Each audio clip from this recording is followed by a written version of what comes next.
todos los caminos a la Green Card, lo que más quieren. Te permite trabajar para cualquier empleador o incluso para ti mismo dentro del país. Y entonces, hoy día, si aplicamos por matrimonio, es prácticamente menos de un año. Tuvimos una en un mes. Un mes. Los abuelos. ¿Hay categoría para ellos? Tiene un hermano ciudadano. 15, 16 ¿10? años.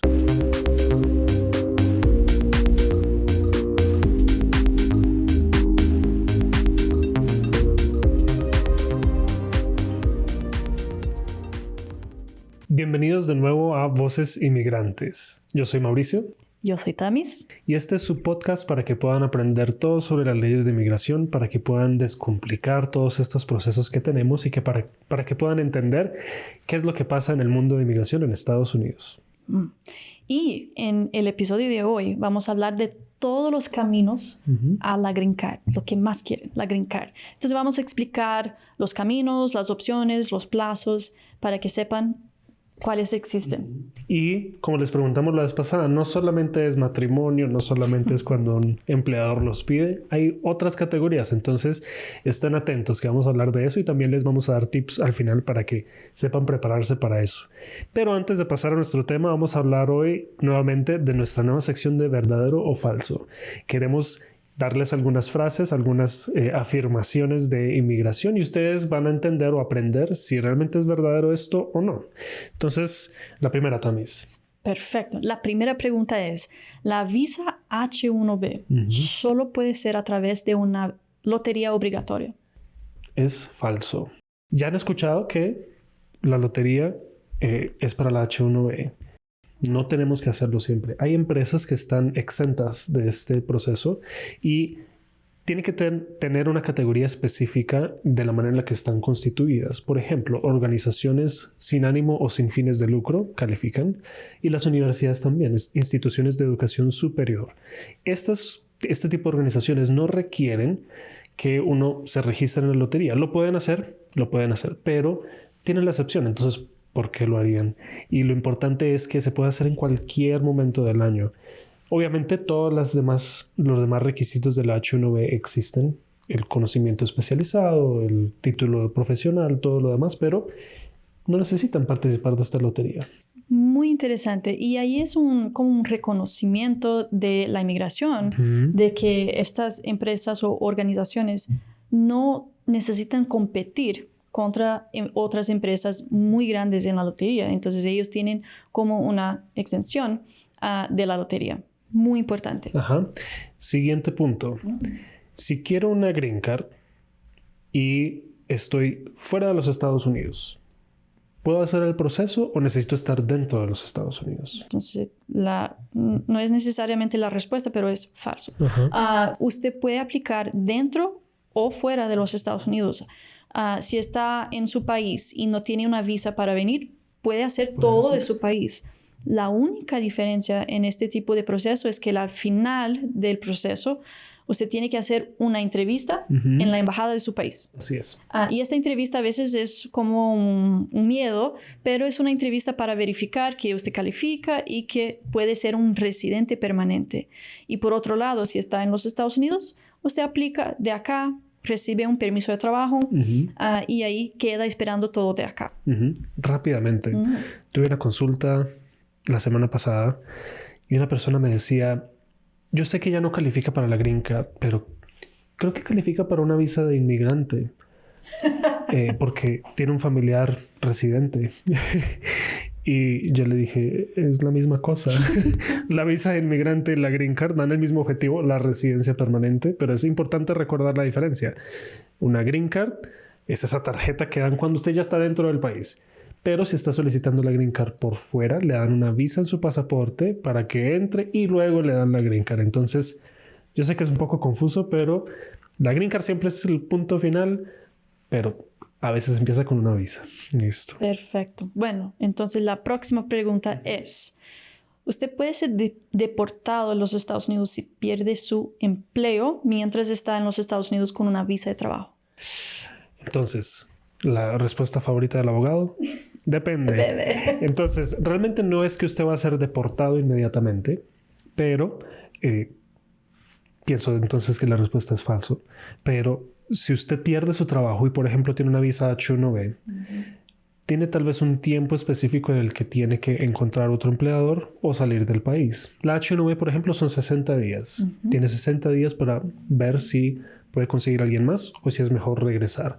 Si no regresa, se queda sin estatus en el país. Y sabemos, ustedes tal vez han escuchado ya también, que si se queda sin estatus en el país, es difícil tener acceso a otro tipo de procesos de inmigración. Entonces, si se quedó sin empleador, tiene tiempo para conseguir otro empleador o salir del país. Hay otras visas con diferentes tiempos, 30, 90 días, cambia. Es importantísimo saber qué límite tiene su visa. Perfecta respuesta. ¿Listo? Y la última. Todas las visas de trabajo tienen un límite de renovación. Es decir, solo pueden ser renovadas por una vez. ¿Verdadero o falso? Falso. Entonces, en cada categoría de visa de trabajo hay un plazo específico que puede quedar y también no hay un número de cuántas veces puede renovar. Por ejemplo, la visa O1, que son para personas extraordinarias, puede renovarlo sin límite. Entonces, ahí puede estar acá como 10 años. Por otro lado, la H1B hay un plazo máximo de 6 años que puede quedar. Entonces es importante que sepas cuántas veces puedes renovar y cuánto tiempo puede quedar en total. Entonces, sumando, falso. Falso. Y un punto importante pienso yo que es bueno resaltar. Pensemos, por ejemplo, en un inversionista. El inversionista, la visa puede tener una validez, ¿cierto? Pero si la persona entró como inversionista, el estatus que te dan en el aeropuerto puede cambiar. Entonces, tal vez en otro episodio hablamos bien específicamente visas, vencimiento, estatus, diferencia de todo eso, pero es importante, ¿no? ¿Cuándo podemos renovar? ¿Cuándo podemos extender? Como cosa completamente diferente dentro de Estados Unidos, pero entonces, buenísimo punto. Y bueno, el tema de hoy. Perfecto. Entonces llegamos al tema principal del episodio, que son los caminos a la Green Card y cuáles son los beneficios de buscar una Green Card. Exacto. Entonces, una Green Card, bueno, más o menos hablamos del episodio anterior. Sí, hoy en día es una tarjeta verde. Antes no lo era. ¿No? Antes cambió. Bueno, antes era diferente. Ha ido evolucionando. Yo pienso que le pusieron el color verde para que la gente... para alinear. Exacto. Y que no se confundan tanto. Pero es un documento que te permite hacer bastantes cosas. Te permite trabajar para cualquier empleador o incluso para ti mismo dentro del país. Te permite viajar fuera y dentro de los Estados Unidos sin inconveniente. Es importante recordar cuánto tiempo podemos quedarnos por fuera de Estados Unidos cuando tenemos una Green Card, pero nos permite trabajar, nos permite estudiar, nos permite, como vamos a ver, pedir familiares, permite hacer bastantes cosas y da protecciones para que la persona también pueda tener sus derechos aquí en Estados Unidos. Entonces, es un proceso que inicia. Y si pasamos bastante tiempo con una Green Card, tenemos otro beneficio importantísimo. Lo más importante, ciudadanía. La ciudadanía. Entonces, la ciudadanía es como lo más...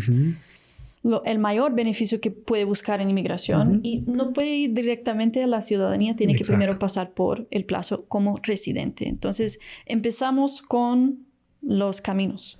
¿Sí? Los caminos. Entonces, hablemos de los caminos que tenemos cuando tenemos un familiar, ya sea un familiar que es ciudadano o un familiar que es residente. Inmigración por ley tiene números limitados a veces de las personas que pueden entrar al país. Esa ley lleva muchísimos años y no la han cambiado. Dudo mucho que este presidente o el siguiente la cambie, pero hay números limitados para estos tipos de categorías. Y la primera es las familias, esas relaciones que tenemos con padres, hijos, hermanos. Entonces, ¿cuál es la primera, Tamis? Hablemos de esa primera categoría de familia. Entonces, la primera es una de las más buscadas, utilizadas, es los familiares inmediatos de ciudadanos americanos. Entonces, en esta categoría estamos con los cónyuges. Los cónyuges, los hijos menores de 21 años solteros y también los papás de los ciudadanos. Entonces, estas son las 3 categorías que pueden aplicar directamente a la Green Card. ¿Por qué? Esta categoría no hay un límite de cuántos pueden aprobar. Entonces, muchas veces pueden aplicar directamente a la Green Card y ahí esperamos todo pasar. Así es. ¿Y qué es lo que pasa con esta categoría también? Inmigración, si está dentro de Estados Unidos el familiar, tiene algunas excepciones. A veces le llaman ellos esas inadmisibilidades, esos tipos de, digamos, problemas que podríamos encontrar que no nos permiten solicitar una green card dentro de Estados Unidos. Si uno es un familiar inmediato, hay algunas de esas que no nos aplican. Por ejemplo, si en algún momento trabajó sin autorización, si en algún momento se quedó sin estatus, no tiene que preocuparse de ese tipo de inadmisibilidad. Por ejemplo, entró al país con visa de turista hace 22 años y hace 21 años tuvo a un hijo dentro de Estados Unidos. Ese hijo ahora tiene 21 años, ya lo puede pedir y usted, al demostrar que entró con visa, puede solicitar inmediatamente, como dijo Tamis, su residencia. Pero ¿y los que entraron sin visa? Ajá. Por ejemplo, entraron por la frontera. Buenísima pregunta. Si uno entra sin visa, no es que no se pueda hacer la solicitud. La solicitud del familiar se puede hacer. Pero ya la limitación va a ser si podemos pedir la green card dentro de Estados Unidos o no, si tenemos que pedir un perdón o no.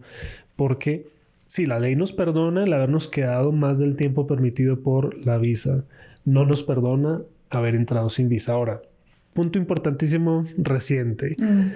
El presidente Biden anunció algo que le permite tal vez a las personas, si entraron sin visa y ya llevan más de 10 años, poder pedir un paro, le llaman un permiso especial para poder entrar, entre comillas, al país y lograr hacer su proceso de residencia. Pero esperen un poquito. Yo sé que las noticias dicen de todo, todavía no hay algo específico, pero es buenísimo ese punto. Perfecto. ¿Algo más en cuanto a eso, Tamis? Imagino que no. Otra cosa, el plazo de esta categoría. Por no haber un límite, un cupo, es lo más rápido, imaginamos. Rapidísimo, sí. Sí, entonces hoy día si aplicamos por matrimonio es prácticamente menos de un año. Tuvimos una en un mes. Un mes. Una cliente que fue aprobada en un mes. No es una garantía que será tan rápido, pero pensamos que es como la categoría que es la más rápida. Así es. Rápidamente la segunda categoría de familia. Tenemos entonces ya no padres, hijos menores de 21 o los cónyuges. Tenemos a los hermanos, los hijos mayores de 21, los hijos casados de ciudadanos.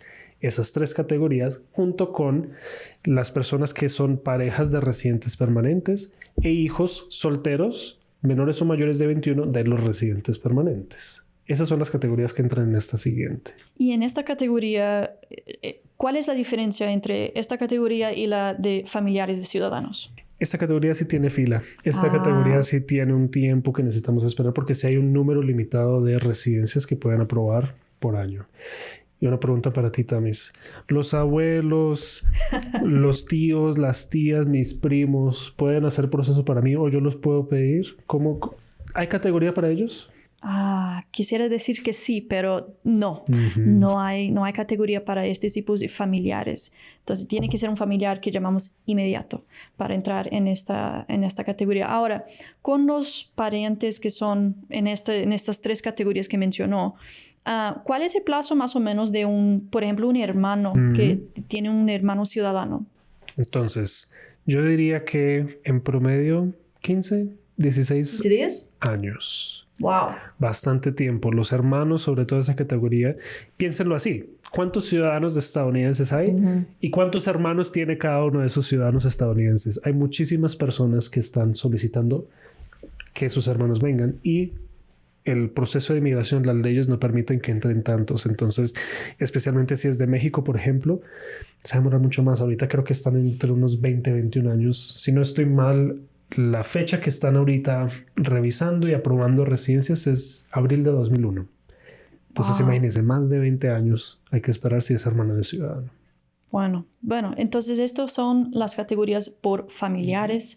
Ahora pasamos a la otra categoría que sería la residencia por empleo o por habilidades profesionales. Y la primera es una que no hay muchos que conocen, pero es la EB1. Entonces, Employment Based One, que es la categoría más alta y obviamente ahí hay los requisitos un poco más altos. No es una visa imposible, no tiene que ser como un Einstein o algo así, pero sí tiene que calificar y tiene que probar que tienes los 3 de los 8 requisitos ahí para calificar. Entonces, por ejemplo, si tenido algún premio, reconocimiento en su área, si ha ganado un sueldo alto comparado con otros en su país y en su área de trabajo, si ha trabajado en un juez. Como juez. Como juez en no sé, una competición o algo de ese tipo. O si ha trabajado en empresas importantes. Ahí también podemos reconocer que es una persona importante que sabe qué está haciendo. Entonces, la EB1, uno de los grandes beneficios es que actualmente está como abierto para aplicar a la residencia. Es una de las únicas o pocas donde puede inmediatamente aplicar a la Green Card, pero no quiere decir que todos pueden. Tiene que estar como considerando los requisitos antes de aplicar a la EB1. Sí, y algo muy importante con eso es, sabemos que si una categoría está abierta, como con la familia, uno puede enviar la petición EB1, la I-140, junto con la solicitud de la residencia.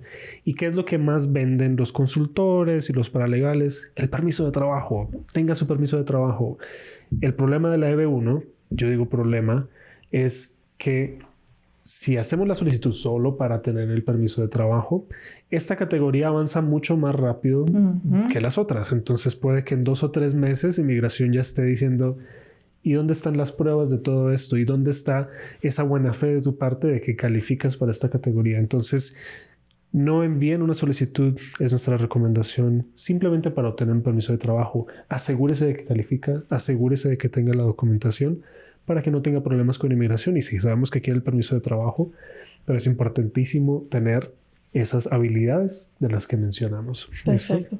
Y el segundo es la EB2 por interés nacional. Esa exención de interés nacional de que muchas personas hablan hoy en día. Hay países que tienen esta visa un poco más popular. Brasil. Colombia. Y otros países pues que tienen ya un poco más de experiencia con esta visa. ¿Pero qué es? Nosotros habíamos hablado en el episodio anterior sobre la EB2 por empleador, ¿cierto? Que necesitábamos que hicieran un proceso de certificación laboral, que tuvieran un título avanzado, un título profesional más 5 años de experiencia o un título de maestría, etc. Habíamos hablado de los requisitos de la EB2. Ahorita le estamos adicionando esto que se llama la exención de interés nacional o NIW. ¿Qué significa? Que tenemos que demostrar que no solamente tenemos un proyecto para traer a los Estados Unidos con nuestras habilidades, nuestra experiencia y nuestro conocimiento, sino que también tiene que ser de interés nacional. Exacto. Entonces, en ese punto es importante separar las dos cosas. Tiene que probar primero que califica la EB2, que llamamos. La EB2 tiene que probar que tiene un título profesional más 5 años de experiencia en la área o una maestría o que es un profesional con habilidades excepcionales. Entonces ahí tenemos la EB2, pero no es suficiente decir que ahí termina. En el otro lado, tiene que probar que califica a la exención por interés nacional. Y ahí es más difícil. Hay una ley, Matter of Danasar, donde explica los criterios para calificar un proyecto, pero normalmente los aplicantes presentan como un plan de negocios que pretenden hacer en los Estados Unidos en su área. Y tiene que documentar cuál será el beneficio a los Estados Unidos de tener este tipo de proyecto acá en el país. Entonces no es suficiente decir, mira, voy a abrir un restaurante y ahí está. No, tiene que de verdad probar cómo que esto va a beneficiar a los Estados Unidos de una forma más completa. Así es. Perfecto. ¿Algo más para adicionar ahí? Los plazos de la EB2 por interés nacional está tardando un poco más, entonces no está abierto a aplicar directamente a la residencia, entonces tiene que tomar un poco de cuidado. Está tardando más o menos unos 2 a 3 años. Pero esto sería básicamente la EB2 por interés nacional. Imagino que vamos a hacer un episodio todo solo sobre eso. Porque está en la alta demanda y todos están haciendo. Pero ahí sería prácticamente todo de mi parte. Perfecto. Entonces, vamos con el siguiente punto, que es la lotería de la visa de diversidad, Diversity Lottery, que le llaman en inglés. ¿Qué es este tipo de proceso? Es un proceso en el que la persona, si es de un país específico, puede ir a una lotería literalmente para la Green Card, que es básicamente inmigración quiere que haya diversidad en el país, quiere que los inmigrantes no sean simplemente todos de un país en específico. De hecho, hay 4 que están casi siempre fuera de este proceso. Déjame pensar aquí. ¿Cuáles son? China, India, Brasil. ¿Qué más? México. México. México. Tenemos muchísimos inmigrantes de esos países. Entonces, ¿qué es lo que pasa? Nunca va a entrar en esta porque el objetivo de la visa es diversidad. Queremos de otros países que no tenemos tanto. Y son 55,000 visas que están disponibles en esta lotería por año. Entonces, hay que registrarse. El requisito no es tan alto. Creo que es solo un high school. High school diploma. No voy a tratar de traducir high school porque todos los países tienen... Bachillerato, segundo grado. Exacto, tienen bastantes nombres preparatorios. Pero entonces, high school y que usted sea un ciudadano de ese país en específico. Pero no le dicen a uno, no puede tener doble ciudadanía. Ahí está, el secreto. Entonces, muchas personas buscan la ciudadanía dupla de un país que está listado en la diversidad, la lotería, para poder entrar y aplicar. Pero ¿los países son siempre los mismos? No, y ese es la parte frustrante. Uno diría, no, pues yo miré lo que dijeron el año pasado y el año pasado sí apareció Guatemala. Entonces yo califico. Realmente no. Tenemos que esperar a que el Departamento de Estado vuelva a anunciar que volvieron a abrir la lotería porque ellos cambian el país cada año.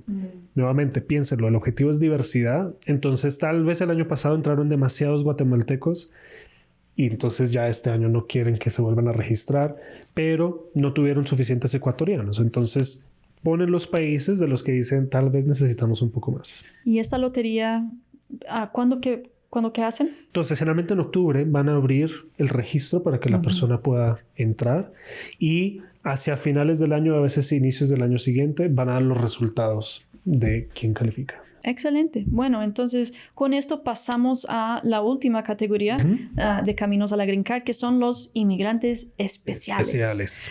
Y estas son varias categorías, pero la primera que queríamos mencionar son refugiados y asilados. Estos son dos grupos de personas separadas. Los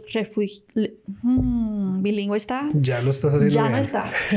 Los refugiados están fuera del país y quieren venir por pedir protección en su país, y los asilados ya están en el país o se han presentado a la frontera y están pidiendo una protección de su país. Entonces ahí tenemos dos grupos separados.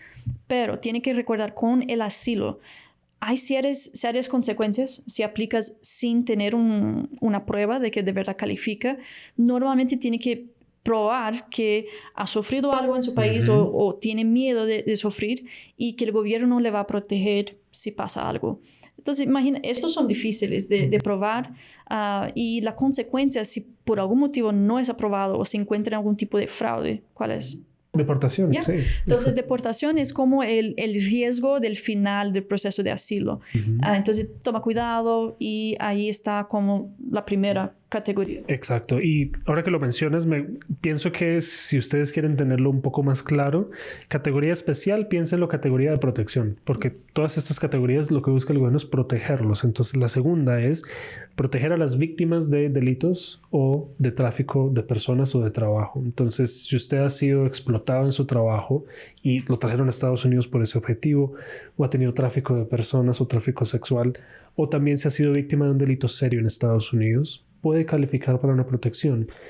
Básicamente el requisito más importante es colabore con las autoridades, con la policía, con los jueces, para que pueda demostrar que ha intentado ayudar al gobierno. La protección es obviamente para que usted pueda tener esa tranquilidad de que el ser víctima no es algo que lo va a sacar del país, pero también tiene que demostrarle al gobierno que usted quiere continuar ayudando para que la investigación sea más fácil. Y ahora una pregunta que todos hacen. ¿Es cualquier crimen? No, desafortunadamente no. Inmigración tiene una lista. A mí me gusta de pronto decir a las personas un crimen o delito violento. Algo que incluye violencia de alguna manera. Algo que usted sienta que su vida estuvo en peligro. No es simplemente que me robaron, sino que me robaron con algún tipo de arma. Ya ahí sentí que mi vida estaba en peligro. O incluso lo que llaman la tentativa, si fue un atentado, si intentaron cometer ese delito, eso también cuenta, pero tiene que ser un delito violento. Excelente. Bueno, entonces pasamos a la próxima categoría, que son los juveniles. Los juveniles, le llaman a veces la visa juvenil. La visa juvenil es la famosa. En inglés llamamos a Special Immigrant Juvenile Status, SIJS. Y esta categoría son para los juveniles que han sufrido algún tipo de abuso o han abandonado por uno de sus papás. Y esta categoría hay como 2 pasos. Primero tiene que buscar una orden de un juez estadual diciendo que sí, ha sido abandonado, abusado por uno de sus papás.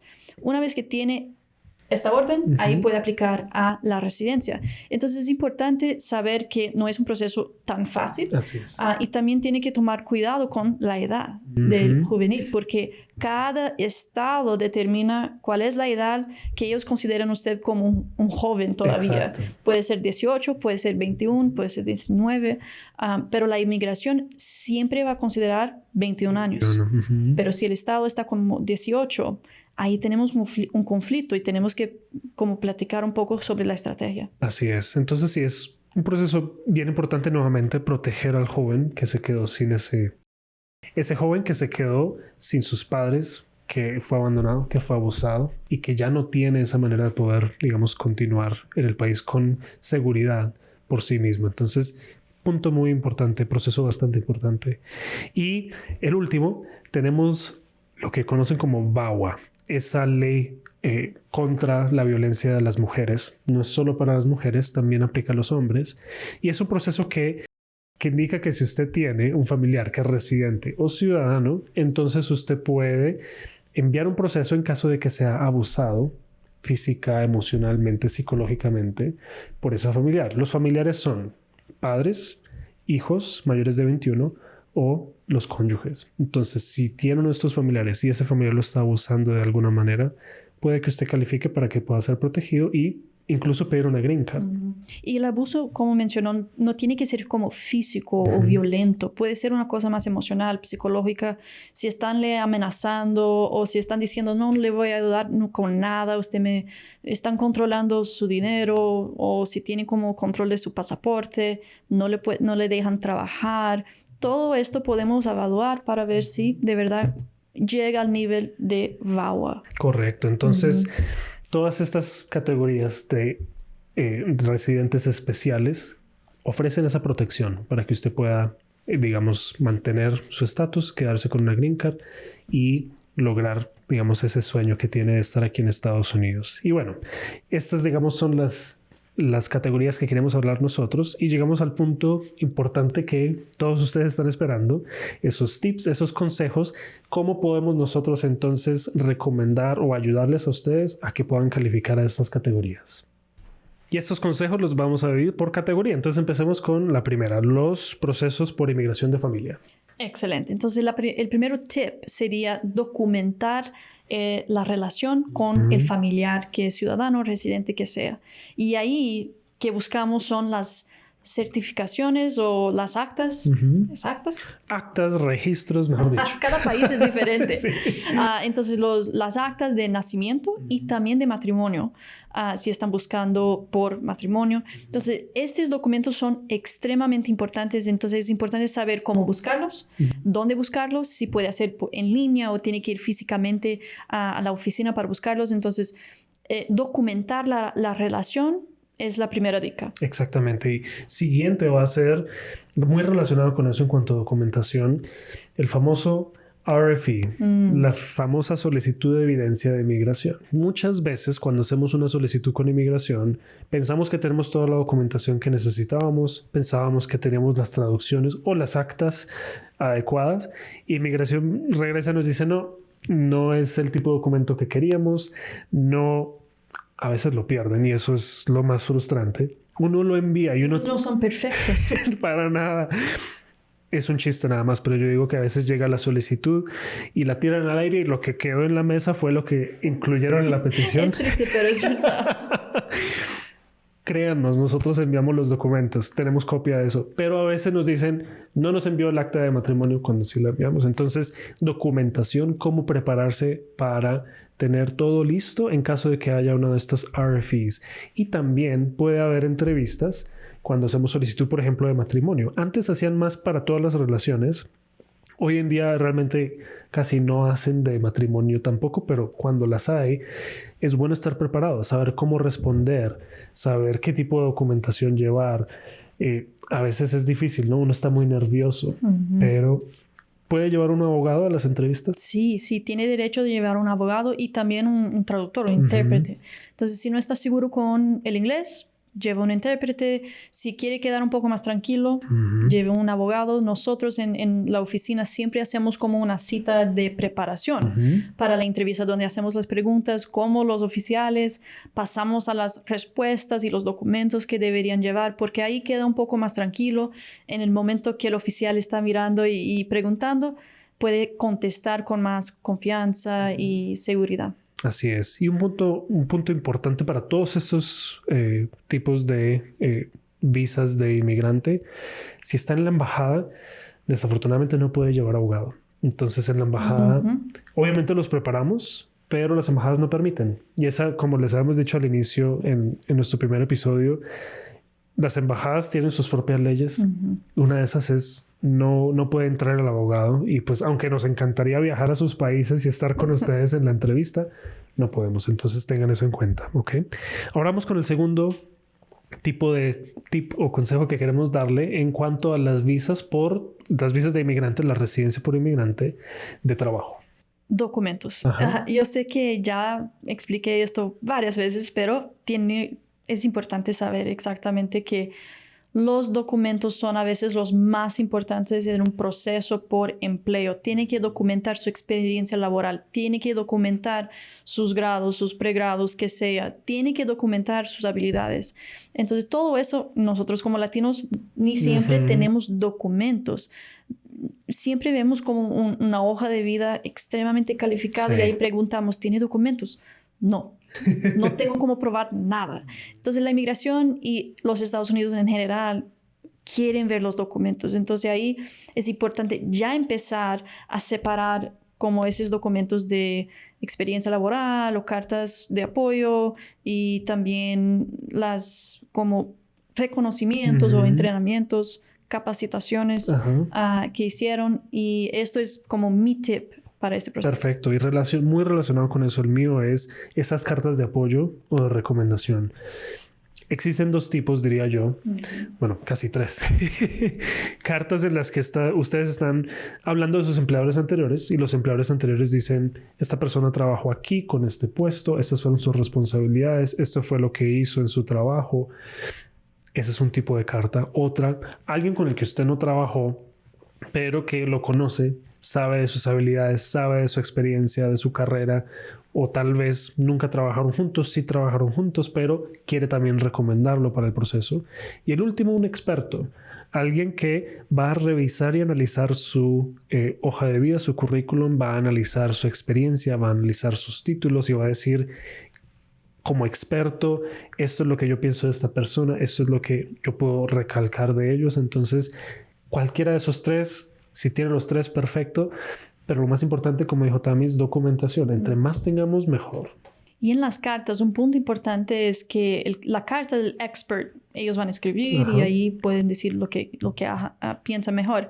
Pero las cartas de apoyo de un empleador o de un como gerente, quien trabajó con usted o no trabajó, en nuestra oficina nosotros ayudamos a escribir las cartas porque sabemos que ni siempre la persona va a saber qué poner en la carta, no están seguros. Y entonces nosotros nos encargamos de escribir las cartas para que estén bien preparadas y no es necesario que las cartas estén en inglés. No. Pueden estar en el idioma que prefieren, no importa. Entonces eso es un punto importante y un tip importante. Perfecto. Y el último que está relacionado con estas visas especiales, estas residencias especiales o de protección, tiene que tener cuidado de dónde puede hacer la solicitud y cuándo puede hacer la solicitud. Como hablamos, por ejemplo, la visa de diversidad tiene tiempos específicos para registrarse. La visa U, por ejemplo, también tiene no un tiempo específico, pero sí lugares específicos donde pueda hacer el proceso. Si lo hace en uno o en otro, entonces las partes del proceso van a cambiar. La visa T es una que me gusta mencionar porque es importante que lo sepa. Si usted es víctima de tráfico humano en Estados Unidos, pero luego se regresó a su país, desafortunadamente ya no califica para la visa porque uno de los requisitos es que usted todavía está en Estados Unidos por causa o por razón de ese tráfico humano. Entonces, si ya salió, tal vez ya no puede solicitar esta visa. Bueno, tal vez no puede solicitar la visa T. Pero si usted está dentro de Estados Unidos y su familia no, puede que sus hijos o su esposa o esposo también califiquen. Entonces, es importantísimo que si ya sabe la categoría que le sirve, aprenda de los requisitos, aprenda de los tiempos, y para eso estamos nosotros, para poder ayudarle con ese tipo de preguntas. Perfecto. Y con esto llegamos al final de este episodio. Hoy discutimos un poco sobre los caminos a la residencia, por empleo, familiares o protección, y también los plazos, cómo son los requisitos y las calificaciones y nuestros tips en estos procesos. Y queremos que nos sigan, queremos que le den like al video, queremos que ustedes puedan seguir apoyándonos, y si tienen preguntas, si tienen temas específicos de los que quieren que hablemos, por favor avísennos. Nosotros estamos aquí para poder también interactuar con ustedes y ayudarles. Y para que se preparen para el próximo episodio, Tamis, ¿qué pregunta tenemos? Les dejamos con una pregunta muy importante. ¿Cuáles son los derechos de inmigrantes en los Estados Unidos acerca de salud, educación y también otros beneficios que usted puede pedir en los Estados Unidos? Esta es la pregunta. Perfecto. Muchísimas gracias por acompañarnos y hasta la próxima. Hasta la próxima.